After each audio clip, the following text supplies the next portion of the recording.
Bonjour et bienvenue dans la série Algèbre linéaire. Dans cette vidéo, on va introduire un ensemble de parties remarquables dans un espace vectoriel. Voici le plan du contenu de cette vidéo. Dans une première partie, on va introduire un ensemble de rappels pour compréhension du contenu sans prérequis. Dans une deuxième partie, on va définir la notion de partie au système générateur, et dans une troisième partie, on va définir ce qu'on appelle système ou partie libre, et on va clôturer la vidéo par la notion de base d'un espace vectoriel. Commençons donc par un ensemble de rappels. Étant donné un espace vectoriel E sur un corps K, et S un système de vecteurs de E, ou encore P une partie de vecteurs de l'espace E. Rappelons que la différence entre système et partie, c'est que les éléments d'un système, leur ordre a une importance, c'est-à-dire il y a un premier élément et un second et un énième vecteur. Par contre, comme on le sait, dans un ensemble, l'ordre des éléments n'a pas d'importance. Ceci étant rappelé, un second rappel important pour la compréhension du contenu de cette vidéo est la notion de combinaison linéaire d'un système de vecteurs ou d'une partie formée d'éléments de l'espace vectoriel. On appelle combinaison linéaire de S un vecteur de l'espace pour lequel on peut trouver des scalaires, c'est-à-dire des éléments du corps, tels que x est la somme d'un multiple du premier vecteur plus un multiple du second vecteur jusqu'à plus un certain multiple de n-ième vecteur, ou encore x, c'est somme des alpha i, v, i. Exemple rapide pour illustrer ce rappel: si S est le système formé de deux vecteurs de l'espace vectoriel R carré, considéré comme espace sur le corps des nombres réels, alors est-ce que le couple 1,3 est une combinaison linéaire de ce système? Ceci veut dire, est-ce que le couple 1,3 peut s'écrire un scalaire fois 3,3 plus un réel fois le couple 1,2 0? Oui, puisque il suffit de remarquer que 1 fois 3,3 plus moins 4 fois le couple 1,2 0 est exactement le couple 1,3. Donc le vecteur 1,3 de l'espace vectoriel R carré est bien une combinaison linéaire du système grand S ici présenté. De même que, toujours en gardant S comme système de cet espace vectoriel R carré, eh bien tout élément de R carré, c'est-à-dire tout couple de réels de la forme un nombre réel fois 3,3 plus un nombre réel fois 1,2 0, eh bien une combinaison linéaire de ce système. Ainsi, le couple 0, 0 est aussi une combinaison linéaire, car il s'écrit bien 0 fois 3,3 plus 0 fois le couple 1,2 0. Un troisième rappel, c'est la notion de sous-espace vectoriel engendré par un système de vecteurs d'un espace vectoriel. Eh bien, on note vecteur de S est l'ensemble de toutes les combinaisons linéaires de ce système S. De même qu'on note vecteur de P, c'est P désigne une partie de vecteur de l'espace, et bien vecteur de P, c'est l'ensemble de toutes les combinaisons linéaires de cette partie P. Plus exactement, vecteur de S, si S désigne un système de vecteurs, c'est l'ensemble des vecteurs qui s'écrit sous la forme A1 V1 plus A2 V2 jusqu'à plus AN Vn, où les AI sont des éléments du corps K considéré. De plus, cet ensemble de combinaisons linéaires est un espace vectoriel qu'on appelle le sous-espace vectoriel engendré par ce système grand S. Voici maintenant une partie remarquable dans un espace vectoriel. C'est ce qu'on appelle système générateur ou partie génératrice. Alors toujours étant donné un espace vectoriel grand E sur un corps K et désignant par grand S un ensemble de vecteurs donc ordonnés, c'est-à-dire où il y a un premier et un second, et jusqu'à un nème vecteur, ou considérons juste P, un ensemble de vecteurs ou bien une partie de l'espace vectoriel. Bien, deux situations peuvent se présenter pour la donnée de ce système S. Première situation, c'est que l'ensemble des combinaisons linéaires de ce système est inclus strictement dans l'espace E, ou l'ensemble de ces combinaisons linéaires, c'est exactement l'espace en entier. Eh bien, dans le premier cas, S ne sera pas dit un système générateur de l'espace E. Par contre, dans le second cas, le système S sera dit un système générateur de l'espace E. Et s'il s'agit d'une partie P, si l'ensemble des combinaisons linéaires de P est inclus strictement dans l'espace, dans ce cas-là, P sera dit une partie non génératrice de l'espace, et si l'ensemble des combinaisons linéaires d'une telle partie P est exactement l'espace grand E, eh bien dans ce cas-là, on dira que la partie P est une partie génératrice de cet espace vectoriel grand E, d'où la définition mentionnée ici. Voici un exemple pour illustrer cette situation. Si S est l'ensemble formé de 3 et 1 demi, éléments considérés comme vecteurs de l'espace vectoriel R sur le corps des nombres réels grand R. Eh bien, regardons donc qu'est-ce que c'est que l'ensemble des combinaisons linéaires de ce système formé de deux vecteurs qui sont 3 et 1 demi. Donc, c'est l'ensemble des réels qui vont s'écrire A fois 3 plus B fois 1 demi, où A et B décrivent l'ensemble des nombres réels, c'est-à-dire c'est l'ensemble des réels qui peuvent s'écrire 6A plus B, le tout divisé par 2. Il n'est pas difficile de voir que tout nombre réel peut se présenter ainsi. Et donc, ce S est bien une partie génératrice de l'espace vectoriel R sur R. À remarquer que dire qu'un système de vecteurs est générateur de l'espace est équivalent à dire que tout élément de l'espace est une combinaison linéaire des éléments de S. Car l'ensemble des combinaisons linéaires, c'est bien un sous-espace, donc une partie de E, et si S est un système générateur, donc c'est que E, c'est exactement l'ensemble des combinaisons linéaires, donc tout vecteur est combinaison linéaire des éléments de S, donc pour tout Y de E, on peut trouver des éléments de K en nombre égal en nombre de vecteurs formant le système, tel que Y peut s'écrire le premier élément de K fois le premier vecteur de S plus le deuxième élément de K fois le deuxième vecteur de S jusqu'à plus ANVN. Alors, pour dire que S est un système générateur d'un K espace vectoriel E, on dit aussi que S engendre E. Donc, dire qu'un système engendre E, ou bien qu'une partie d'un espace engendre l'espace, ça veut dire que l'ensemble des combinaisons linéaires de ce système, ou bien de cette partie, est bien l'espace tout entier. Voici un premier résultat. Tout système G de vecteurs de l'espace qui contient un système générateur, alors lui aussi est un système générateur. La preuve, elle est simple. Prenons un système S qui est générateur et qui est contenu dans un autre système appelé ici G.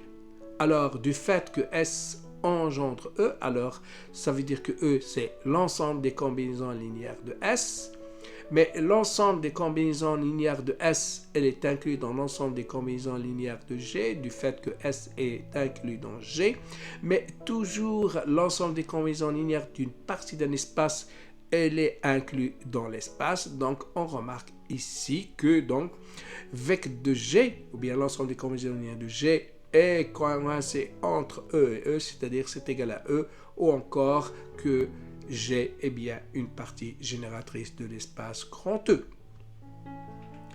Passons maintenant à une autre famille de parties remarquables dans un espace vectoriel, à savoir ce qu'on appelle parties libres ou parties linéairement indépendantes, ou encore s'il s'agit d'un système, l'ensemble des systèmes libres ou bien l'ensemble des systèmes qui sont linéairement indépendants dans l'espace considéré. Donc voilà, on considère un espace grand E sur un corps grand K et on considère un système formé de n vecteurs où l'ordre a une importance. Il y a un premier, un deuxième et un nème vecteur. Ou encore, si P est juste un ensemble de vecteurs de l'espace grand E, eh bien, remarquons que le vecteur nul de E est une combinaison linéaire de n'importe quel système de vecteurs de E, car 0 de E, c'est-à-dire le vecteur nul, c'est toujours égal à la somme de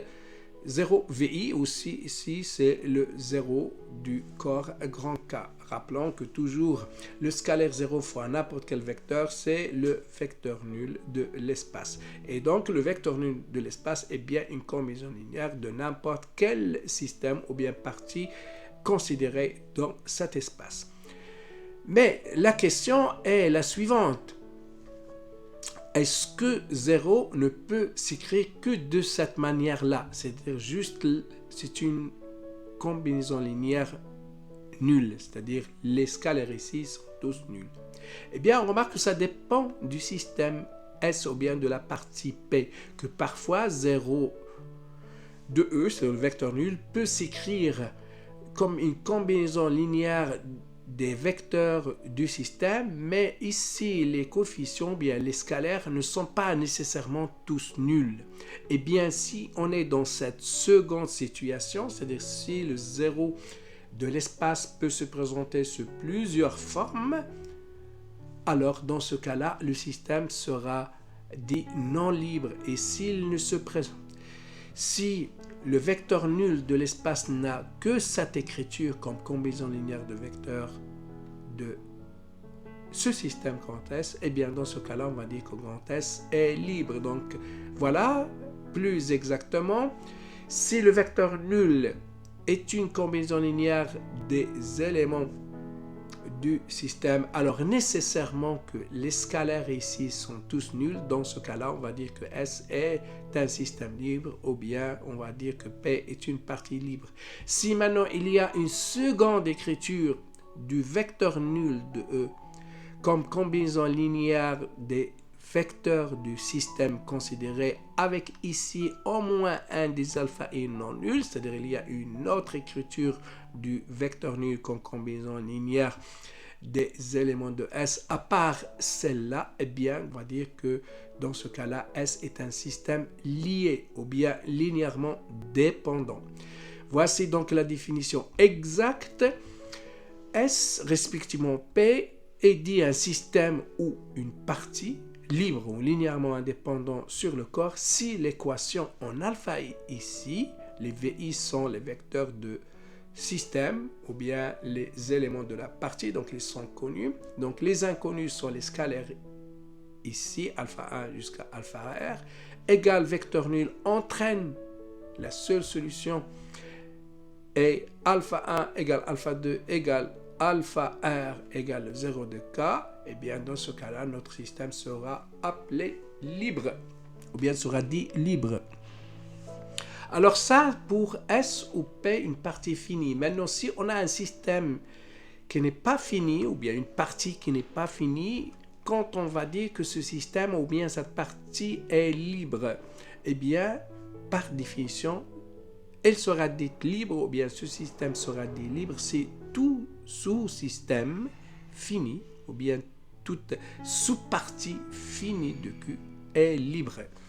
Conclusion, un système formé ici de R vecteur est libre si et seulement si, à chaque fois qu'on a une combinaison linéaire nulle, eh bien ça entraîne que ici les scalaires sont aussi nuls dans K. Bon, par contre, un système respectivement une partie de vecteurs de E sera dite non libre ou lié, ou encore linéairement dépendant.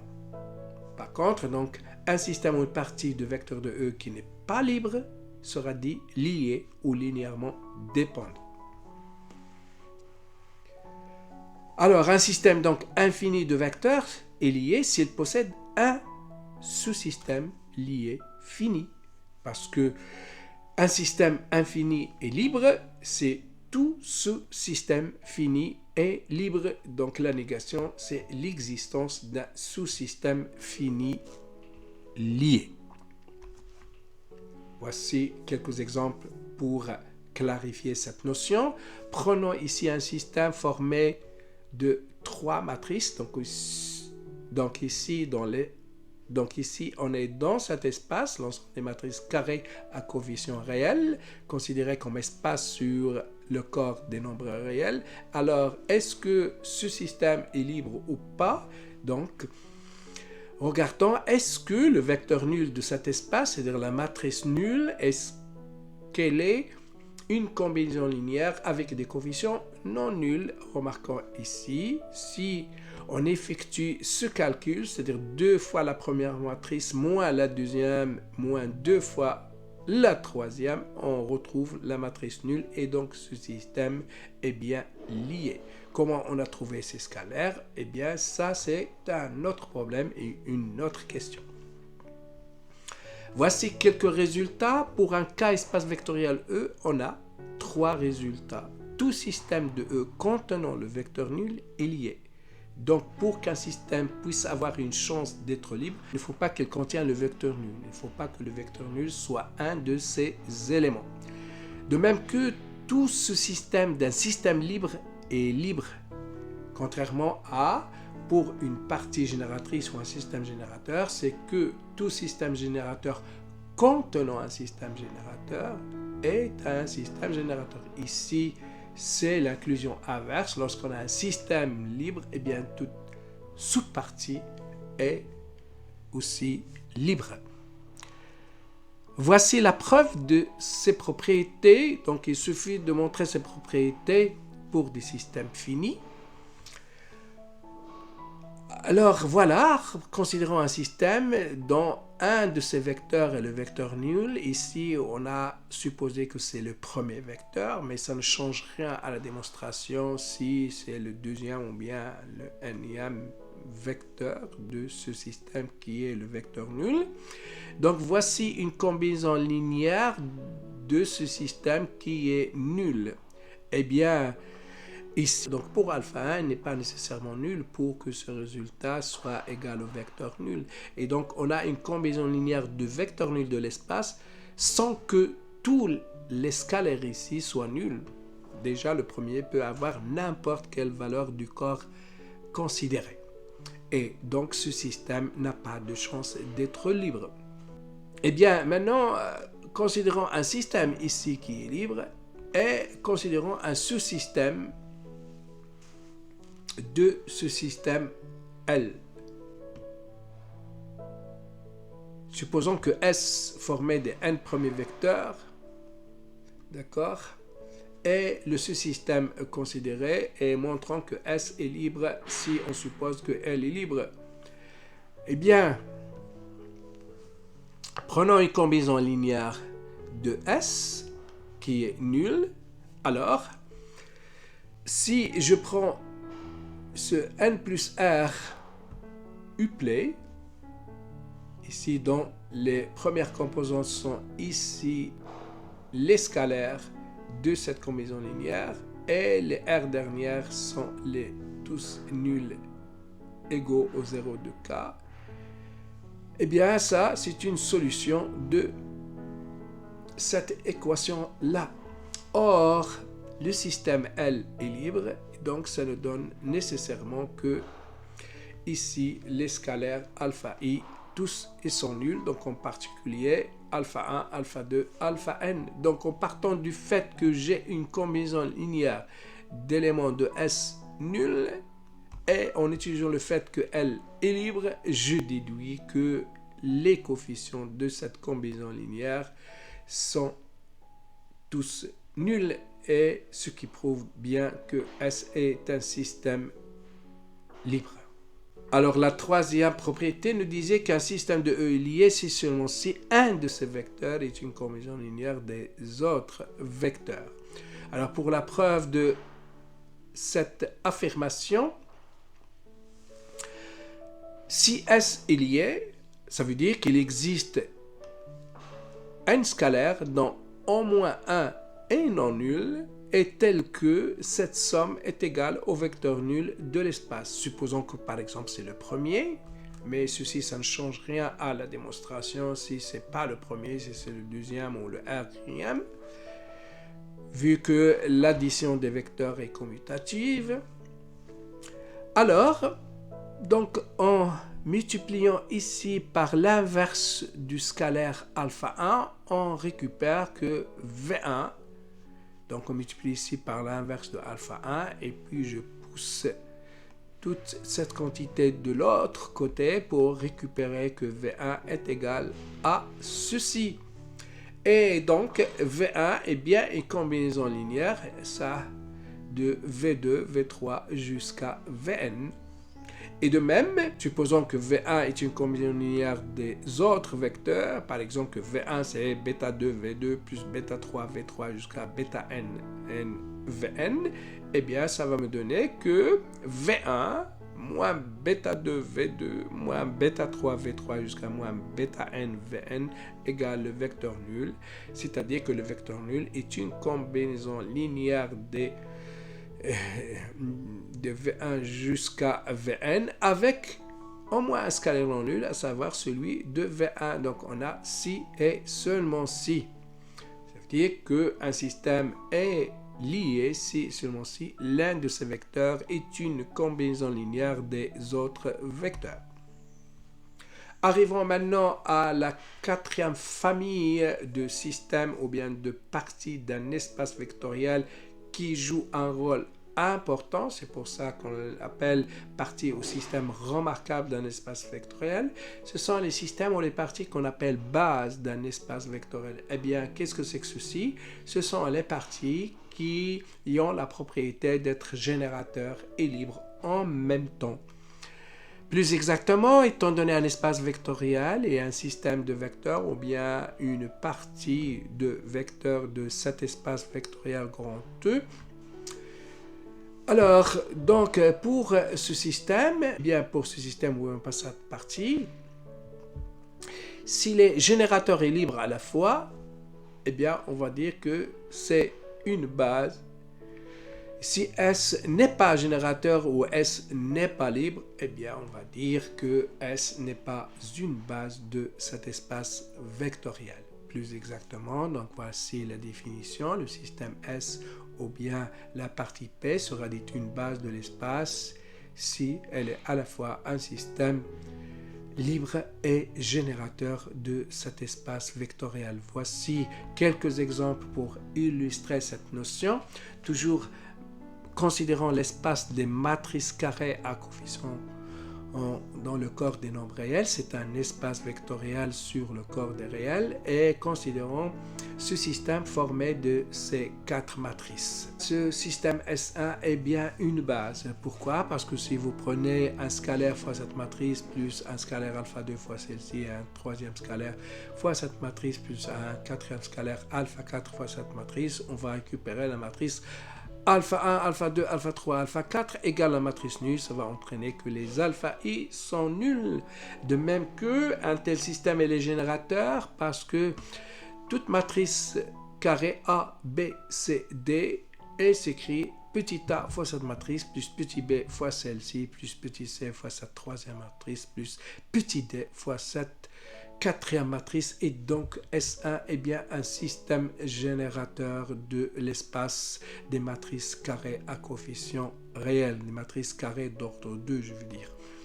De même que, aussi de la même manière, on montre que ce système-là aussi est une base de R espace vectoriel M2 de R. De la même manière, si vous prenez A fois cette matrice, où A désigne un nombre réel, plus un nombre réel petit b fois celle-ci, plus un nombre réel petit c fois celle-ci, plus un nombre réel petit d fois cette quatrième matrice égale la matrice carrée d'ordre de 0, 0, 0.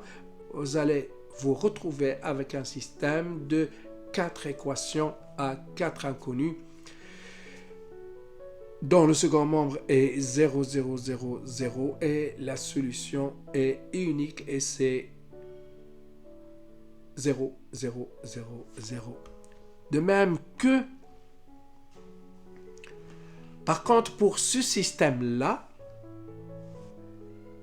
S3 formé de ces 3 matrices, ce n'est pas une base de cet espace vectoriel M de 2E, car vous pouvez vérifier que ceci n'est pas un système générateur, c'est-à-dire qu'il y a des matrices qui ne peuvent pas s'écrire de cette forme-là, qui ne peuvent pas s'écrire un nombre réel fois la matrice 1, 1, 1, 1, plus un nombre réel fois cette matrice, plus un troisième nombre réel fois celui-là. Et donc ceci n'est pas un exemple de partie au système générateur.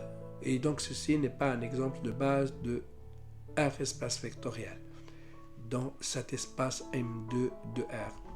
Voici, n'oubliez pas de vous abonner à la chaîne pour que vous soyez les premiers servis. Vos commentaires et vos likes nous sont très utiles. Merci de votre attention et à bientôt.